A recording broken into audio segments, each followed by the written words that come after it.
Hello friends, welcome back to my channel. எல்லாரும் எப்படி இருக்கீங்க? இன்னைக்கு நம்ம ஒரு ஹெல்த்தியான டயட் சாலட் ரெசிபி எப்படி பண்ணுறதுன்னு பார்க்க போகிறோம். வாங்க பார்க்கலாம். ஃபர்ஸ்ட் நம்ம தேவையான பொருட்கள் என்னென்னு பார்த்துடலாம்.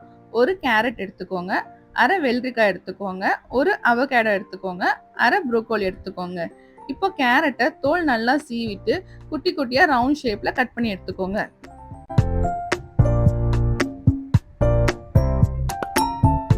வெள்ளரிக்காவையும் தோல் நல்லா சீவிட்டு ஒரு குட்டி குட்டியா ரவுண்ட் ஷேப்ல கட் பண்ணி எடுத்துக்கோங்க. அரை வெள்ளரிக்காய் போதும். நெக்ஸ்ட் ஒரு அரை ப்ரோக்கோலி கட் பண்ணி எடுத்துக்கோங்க. ஸ்டெம்மை தூக்கி போடாதீங்க, ஸ்டெம்மை கட் பண்ணி எடுத்துக்கோங்க.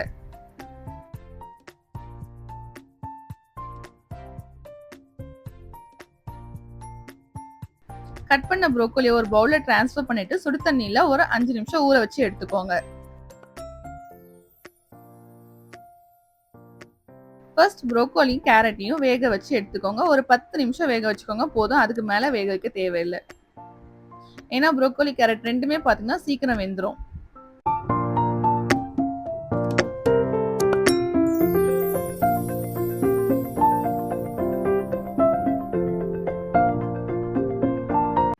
நல்லா வெந்துருச்சு. இப்போ இதை நம்ம ஒரு பவுல்ல டிரான்ஸ்ஃபர் பண்ணிடலாம்.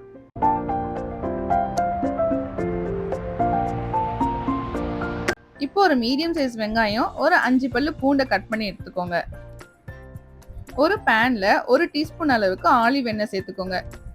நம்ம கட் பண்ணி வச்சிருக்க வெங்காயம் பூண்டு சேர்த்து நல்லா வதக்கிக்கோங்க. கொஞ்சமா சால்ட் சேர்த்துக்கோங்க. இப்போ குக் பண்ணி வச்சிருக்க கருப்பு சுண்டல் சேர்த்துக்கோங்க. மிக்ஸ் பண்ணிக்கோங்க. வேக வச்சிருக்க ப்ரோக்கோலி கேரட் சேர்த்துக்கோங்க. ஒரு 2 நிமிஷம் நல்லா வதக்கிக்கோங்க.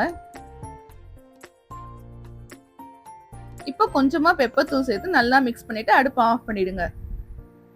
அவ்வளவுதான், நல்ல ஒரு ஹெல்த்தியான ப்ரோக்கோலி கேரட் கருப்பு சுண்டல் சாலட் ரெடி ஆயிடுச்சு.